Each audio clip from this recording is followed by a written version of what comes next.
Committee has heard from two people with multiple sclerosis who want the federal government to fund research into an experimental treatment.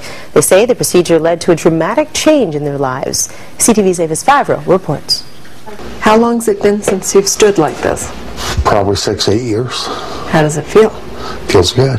This is Steve Garvey, a patient with advanced multiple sclerosis, now able to walk on his own after a procedure to open blocked veins in his neck, a condition called CCSVI. My left hand came back to me on the OR table.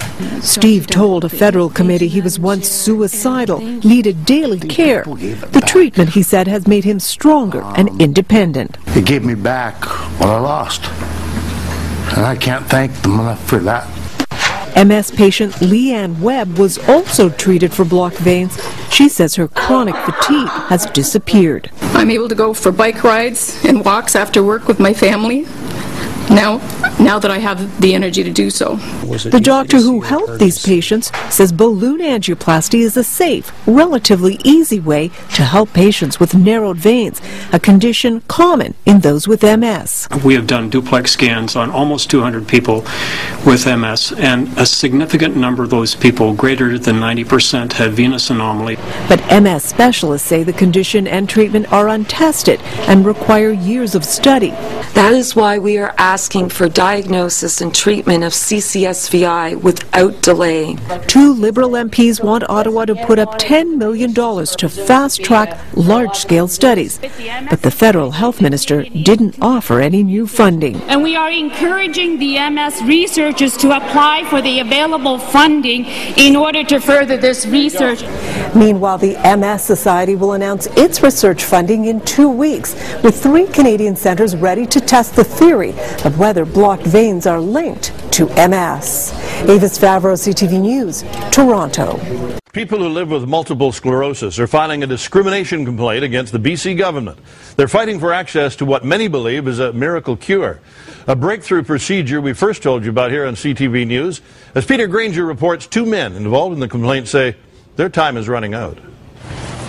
Every day, MS sufferer Rick Pereira comes to this Burnaby care home to help his friend Martin Dimitov. Oh, hey, Martin. Hi, Rick. How you doing, man? Not bad. How are you? Good, thanks. Dimitov has MS too. They were diagnosed at the same time, but Dimitov's symptoms are so advanced, the former semi-pro soccer player can't sort out his vitamins without assistance and is losing his sight daily.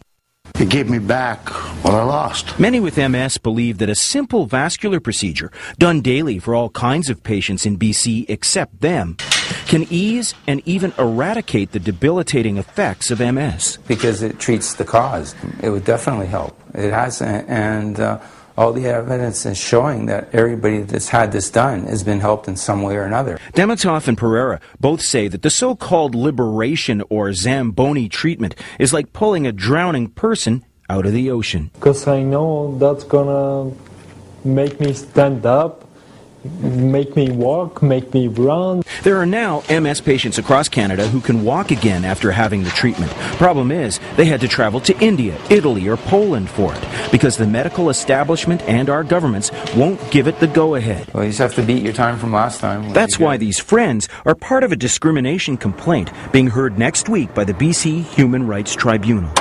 The BC Health Minister says more research is needed before his government can commit to anything. There's a lot of reviews being done around the world about the so-called Zamboni procedure. We need to allow those to conclude. There is also a federal subcommittee looking at the liberation treatment. But looking at it and actually doing something about it are different things for Pereira. He figures he's got time before his MS symptoms worsen. But the clock is running too fast for his friend. Like $1 billion man. Peter Granger, CTV News, Burnaby.